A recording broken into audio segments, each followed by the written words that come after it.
Ron Perry is standing on a slope of broken quartz in the Sierra foothills, and he is holding a printout of a 100-year-old assay report in one hand and a handheld GPS unit in the other.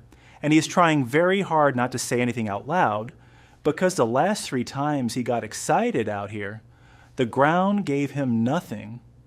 This time, it gives him something. A vein of white quartz, laced with visible sulfides, cutting through the hillside at almost exactly the bearing the old surveyor described in 1917. He kneels down. He runs his thumb along the exposed rock face. He does not know it yet, standing there, but he has just done something that 3 separate mining companies over 4 different decades paid geologists real money to attempt and failed. He found the vein again, not a new vein. Not a lucky strike on virgin ground. The same vein that a mine on this property pulled her out of for 11 years before it disappeared from every map, every company report, and every geologist's field notes for the next 70 years. If you have ever walked past an old mine dump, a collapsed shaft, a rusted head frame leaning sideways in the weeds, and wondered whether there is still something down there, this is the video for you, because the honest answer is almost always yes. There is still something down there.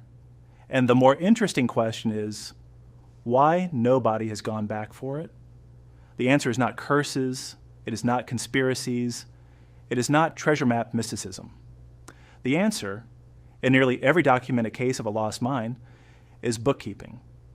It is bad paperwork, shifted creek beds, renamed hills, and mining companies that had every financial incentive to make sure the next prospector down the road could not simply walk in and find what they found.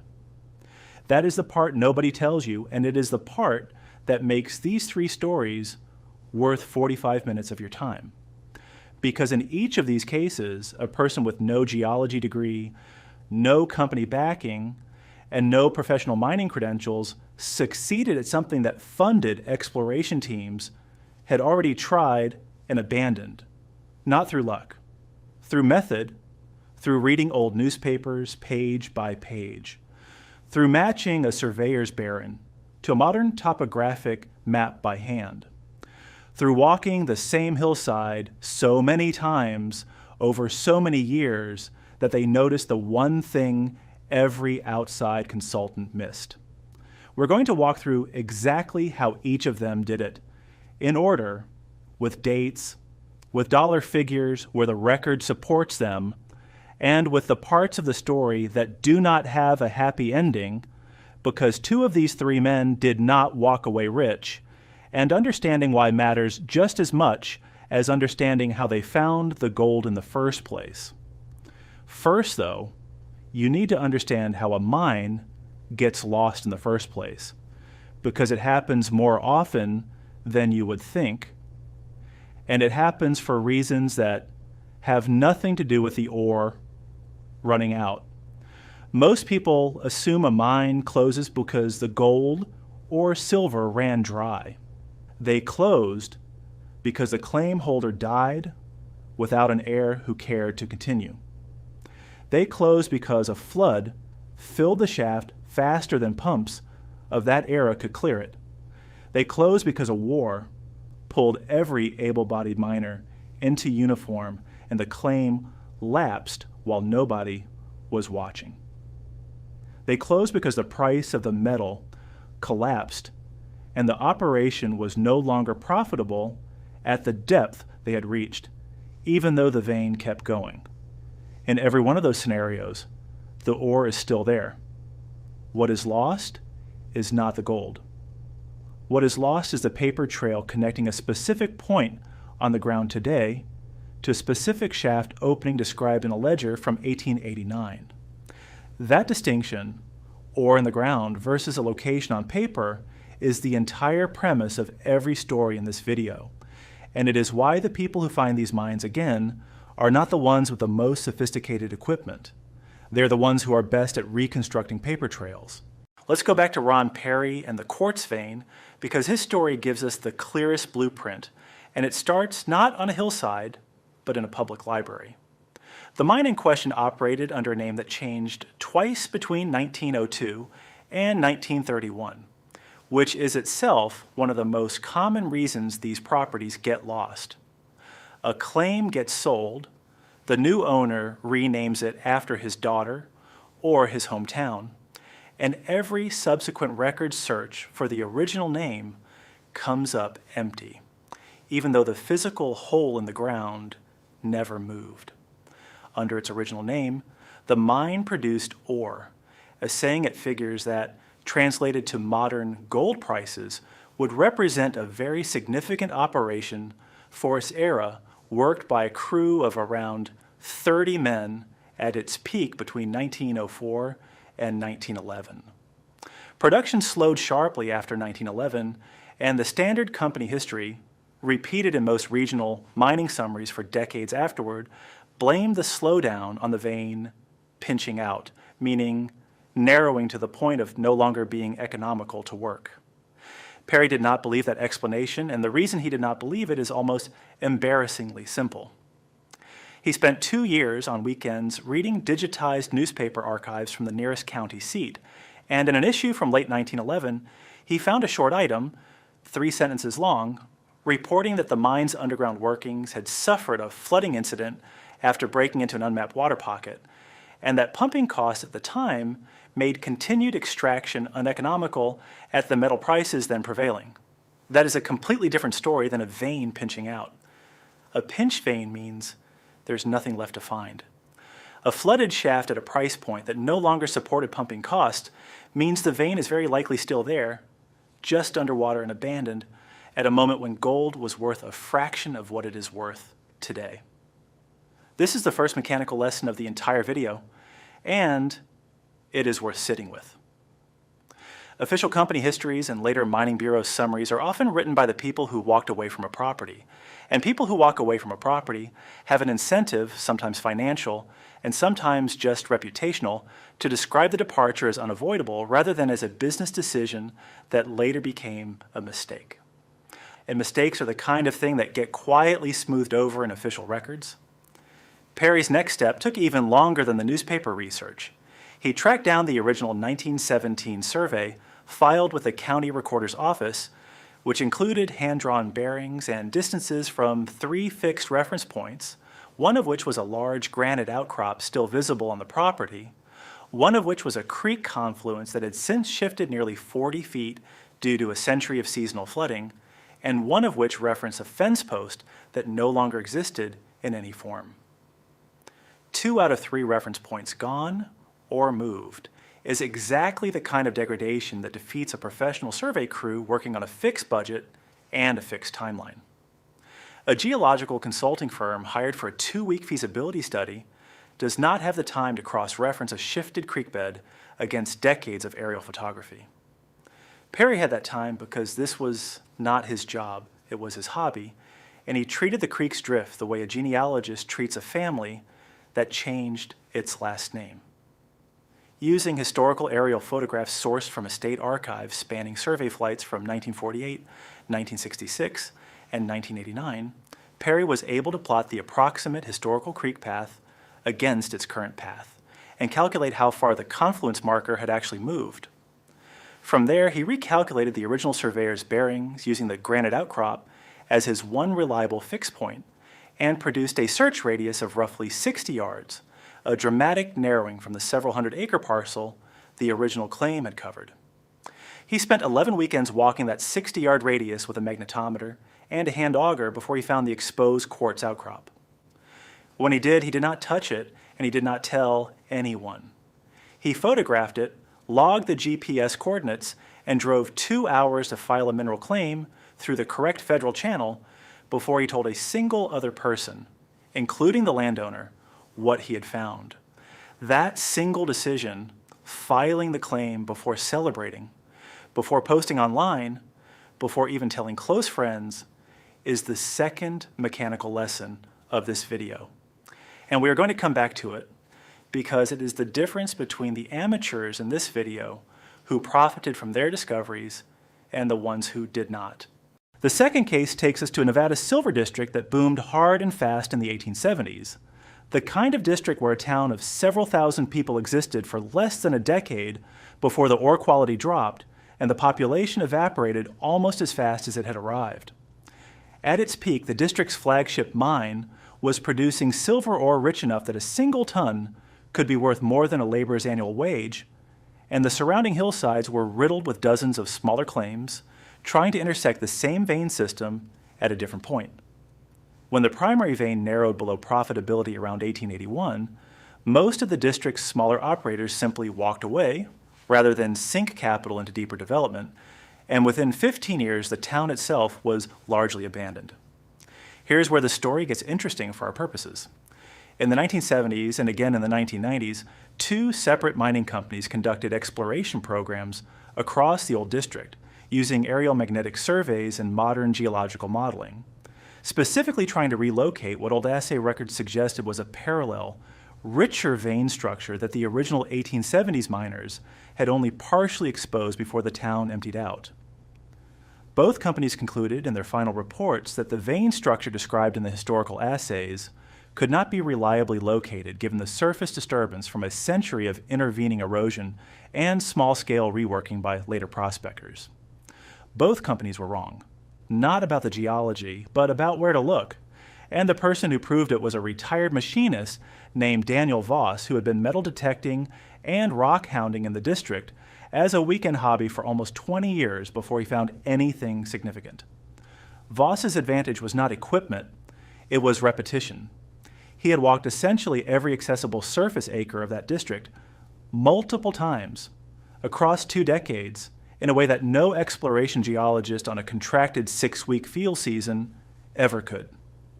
He knew where the loose float rock, meaning surface rock fragments broken off from an underlying vein, was unusually dense and visible mineralization, even in spots that did not match any published claim boundary. What finally cracked the case for Voss was not a metal detector signal. It was a set of digitized field notes from a Nevada State Mining Bureau survey conducted in 1956, notes that had been scanned and uploaded to a public geological archive only a few years before Voss found them, essentially sitting unindexed and unsearched by keyword for decades because the scanning project had not yet reached the point where search engines could reliably surface them. Those 1956 notes described a shallow adit, meaning a horizontal mine entrance that the state surveyor had noted but not investigated in detail, located using a bearing from a since-demolished stamp mill foundation. Voss cross-referenced the stamp mill's foundation location using a set of 1938 aerial photographs held by a university map library, walked the calculated bearing on the ground 3 separate weekends before locating a collapsed adit entrance mostly obscured by decades of brush growth and slope erosion. When he cleared enough debris to examine the exposed rock at the collapsed entrance, the vein structure matched, in width and mineral character, the parallel vein the 2 mining companies had spent real exploration budgets trying and failing to relocate. This is the third mechanical lesson of the video. Public archives are being digitized constantly, and the digitization schedule does not follow any logical order tied to a record's importance.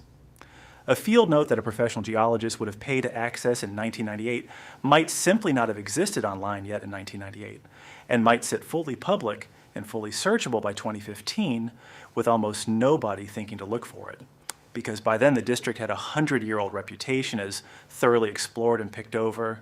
The amateurs who succeed in these stories are frequently just the first people to search a newly available record with the right search terms at the right time, which sounds unglamorous, and it is unglamorous, and it works. The third case takes us to the gold fields of regional Victoria and New South Wales in Australia, where reef gold mining, meaning mining a hard rock quartz vein rather than alluvial riverbed gold, drove several major boom towns through the second half of the 19th century. One such reef worked intermittently between the 1860s and the early 1900s by a series of small syndicates, produced enough gold in its best years to be written up in colonial mining registers as one of the more promising reefs in its district, before a combination of underground water ingress and the syndicate's own internal financial collapse shut the operation down for good around 1904. Subsequent attempts to reopen the workings in the 1930s, and again briefly in the 1980s, both failed to relocate the richest section of the reef, largely because the original mine's access shaft had been deliberately backfilled and its surface timbering removed, a common practice among departing mine operators of the era, specifically intended to discourage claim jumpers and unauthorized reopening by rival prospectors. That detail matters enormously, and it is worth pausing on. Deliberate obfuscation was not rare. Mine owners in the boom era regularly took steps to make their workings harder to relocate precisely because they, or their heirs, hoped to return one day, or hoped to sell the location's secrets rather than the location itself. Backfilling shafts, removing surface markers, and even deliberately mislabeling internal survey maps filed with mining registrars were all documented practices. So when a later prospector finds that a historical record seems to have a gap or an inconsistency, that gap is sometimes not sloppiness. It is sometimes the point. The person who eventually relocated this reef was a school teacher and lifelong amateur bushwalker named Colin Ashworth, who had grown up in the district and had been walking its state forest tracks recreationally for most of his adult life before he ever thought seriously about the old reef. Ashworth's method leaned less on archival research, though he did plenty of that in regional newspaper archives digitized by the National Library of Australia's Trove database, and leaned more heavily on physical terrain literacy built over years of simply being outdoors in that specific landscape. He had noticed, long before he connected it to the old reef, a particular stand of introduced eucalyptus trees growing in an unusual line along a hillside, a line that did not match any natural drainage pattern. Years later, reading through Trove's digitized regional newspaper archive, he found an 1897 report describing the reef's operators planting a row of trees along the route of a since-removed timber tramway used to haul ore from the shaft to the crushing battery. The trees were the tramway. The tramway led to the shaft. Ashworth walked the tree line to its uphill end and found a depression in the ground consistent with a backfilled shaft opening, confirmed shortly afterward through a geophysical ground survey he commissioned privately using a small amount of his own savings, a step that separates his story from a simple, lucky guess, because he paid to verify the anomaly with actual data before he ever put a shovel in the ground or told the state mining department what he believed he had found. This is the fourth mechanical lesson of the video. Terrain literacy, the kind that comes only from spending enormous unpaid time in one place, functions as a form of expertise that professional consultants parachuting into a district for a fixed contract simply cannot replicate on a client's budget and timeline. Ashworth did not out-geology the professionals. He out-noticed them over 20 years of walks that had nothing to do with treasure hunting when they started. Now, before we get to what happened after each of these three men found what they found, we need to talk honestly about the much larger number of searches that never make it into a video like this one, because they end in nothing. The base rate for lost mine searches, based on decades of reporting from state mining bureaus, historical societies, and prospecting associations across the United States and Australia, is not encouraging. And it is worth stating plainly, so the three success stories in this video land with the right weight rather than as an invitation to think this is easy. The first and most common reason a search fails is simply bad original record keeping. 19th and early 20th century mining claims were frequently filed with vague, informal descriptions, distances paced out on foot, rather than surveyed with instruments and reference points described relative to features, a particular boulder, a specific tree, a bend in a trail that had no permanence built into them at all. A claim description that says the shaft sits 60 paces northwest of the twisted pine is a description that stops working the moment that pine falls down, burns in a wildfire, or simply gets misidentified because three other twisted pines exist within view. The second major failure point is renamed landmarks. Hills, creeks, and even entire mining districts were frequently renamed within a few decades of a mine's closure, sometimes officially through updated government mapping, sometimes informally through local usage that eventually became the only name anyone remembered. A researcher searching modern maps for a landmark name that appears in an 1880s claim filing may be searching for a name that has not existed in common use for over a century, with no obvious way to know the old and new names refer to the same place unless they stumble across a specific document that says so explicitly. The third failure point, and one that professional exploration geology genuinely struggles with, is physical landscape change.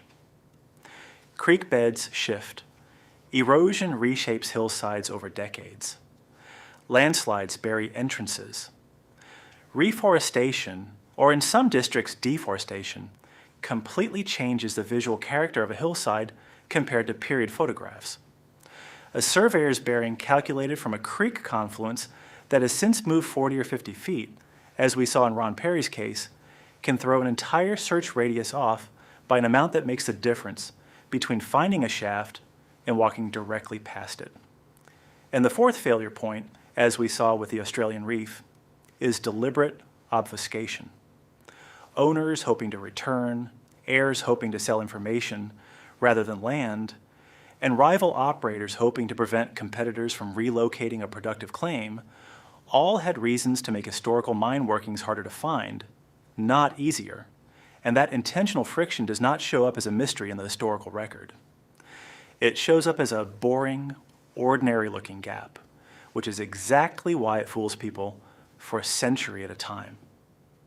Mining Bureau estimates and Prospecting Association surveys generally suggest that for every documented rediscovery of real economic significance, dozens, if not hundreds, of amateur searches and a meaningful number of professionally funded exploration programs end with nothing, having spent real money in real time confirming only that a location could not be reliably relocated with available evidence. That is the honest base rate. The three stories in this video are the exceptions, not the pattern. And every one of the three men involved would tell you the same thing if you asked them. So what actually happened after each of these three men found what the professionals could not? Start with Ron Perry and the flooded quartz vein, because he filed his mineral claim through the correct federal channel before disclosing his find to anyone, including the surface landowner. Perry held clean legal standing when a mid-sized regional mining company approached him roughly 8 months later after word of the relocated vein had spread through prospecting community channels. What followed was not a simple payday. It was a negotiation that took the better part of a year because the surface land and the mineral rights beneath it were held by different parties, a common complication on older properties where mineral rights were sold or reserved separately from the land itself decades earlier. Perry ultimately reached a claim buyout and royalty agreement with the mining company rather than developing the site himself, as since developing a hard rock mine requires capital and permitting infrastructure well beyond what an individual prospector can reasonably assemble. The reported terms, which surfaced through regional business press coverage of the deal, included an upfront payment in the low six figures, alongside a small percentage royalty on any or eventually extracted, contingent on the company completing its own feasibility study and securing permits, a process that itself took several additional years and was still working through state environmental review long after Perry's initial discovery. Perry has been candid in interviews that the upfront payment, while meaningful, was a fraction of what optimistic online commentary assumed the find was worth, precisely because permitting environmental review and the capital cost of dewatering a flooded shaft eat enormously into a deposit's theoretical value long before anyone extracts a single ounce. Daniel Voss's outcome was messier because the adit he located sat extremely close to a boundary line between two historical claims, whose modern ownership had become tangled through multiple decades of inheritance, lapsed paperwork, and at least one unresolved estate. Voss found himself in a claim dispute almost immediately after news of his find became locally known. A distant descendant of one of the original 1870s claim, holders asserted a competing interest based on an inherited but never formally updated mineral rights filing, and the dispute ended up in front of a state land office for review before eventually reaching a negotiated settlement between Voss and the competing claimant roughly 2 years after his initial discovery. Voss has said publicly that legal costs during that 2-year period consumed a significant portion of what he eventually received in the settlement, and that the experience left him considerably more cautious about publicizing future fines before securing airtight legal standing. It is a sobering counterpoint to Perry's story, and a direct illustration of why the claim filing sequence matters as much as the discovery itself. Colin Ashworth's outcome sits somewhere between the two. Because Australian mineral rights and exploration licensing operate under a different regulatory framework than the United States claims system, Ashworth's path involved notifying the relevant state mining department of his find and applying for an exploration license covering the site, a process that took approximately 14 months to clear. During that period, a mid-sized Australian gold exploration company approached him with an offer to option the site, meaning they paid him a modest fee for the exclusive right to explore and potentially develop it within a set time frame, with a larger payment contingent on the site proving commercially viable. Early exploration drilling results reported in the company's public shareholder updates roughly a year after the option was signed were described as encouraging but not yet conclusive. And as of the most recent public reporting available, the site remains in an active exploration and feasibility phase rather than full production.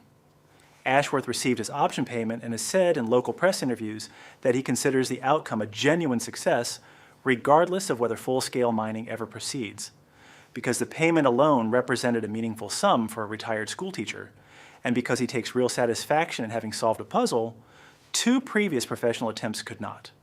None of these 3 stories ended with someone becoming instantly, cinematically rich. Perry did well, but split the theoretical value of the discovery with permitting realities and a mining company's required margin. Voss did well, but paid a steep price in legal costs and stress for skipping the clean claim filing step that Perry did not skip.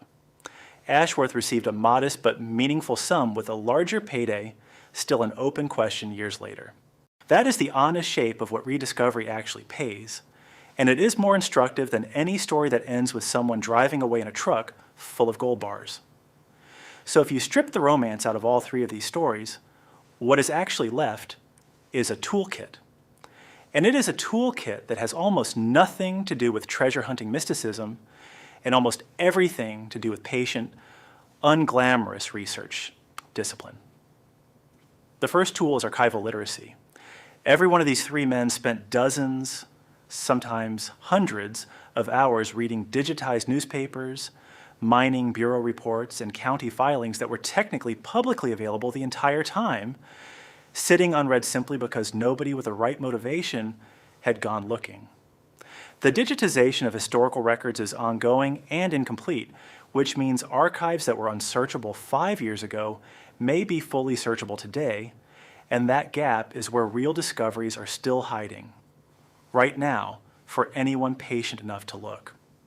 The second tool is triangulation discipline, meaning the willingness to cross-reference an old bearing or an old landmark description against multiple independent sources, aerial photographs from different decades, geological survey notes, modern topographic data, rather than trusting any single historical document at face value. Landscapes change. Landmarks get renamed. A bearing calculated from one shifted reference point can be wrong by a margin that matters enormously on the ground. And the amateurs who succeeded were the ones who treated that shift as a math problem to solve rather than a dead end to accept. The third tool is terrain familiarity that cannot be rushed. Colin Ashworth's discovery depended on 20 years of noticing a landscape before he ever had a reason to study it closely. That kind of pattern recognition genuinely cannot be compressed into a 6-week consulting contract, which is precisely why local hobbyists occasionally outperform funded professional teams. If you live near, hike near, or otherwise spend real recurring time in an area with documented historical mining activity, you are building an asset that no outside expert can simply purchase. The fourth tool, and arguably the most important based on how differently these 3 stories ended, is legal sequencing. Filing a proper claim, or in jurisdictions with different systems, notifying the correct regulatory body before disclosing a find publicly or even to friends, is not paranoia. It is the single clearest difference between Ron Perry's relatively clean outcome and Daniel Voss's 2 years of costly legal dispute. Excitement is the enemy of sequencing, and every one of these stories rewards the person who managed to sit on genuinely thrilling news long enough to protect it properly first. None of this requires a geology degree. None of it requires expensive equipment beyond what a serious weekend hobbyist can reasonably assemble. What it requires is the willingness to do slow, careful, occasionally tedious research over months or years, chasing a hunch that may very well lead nowhere, because for every Perry, every Voss, and every Ashworth, there are far more people who spent just as many weekends and found nothing at all. That is not a discouraging note to end on. It is simply the honest one. The mines that get lost are not lost because the gold disappeared. They are lost because the paper trail connecting a place on the ground to a place on a map broke somewhere along the way, sometimes by accident, sometimes on purpose, and every one of these 3 stories is really a story about someone patient enough to repair that broken paper trail 1 weekend at a time until the ground finally told them what the records had been hiding all along.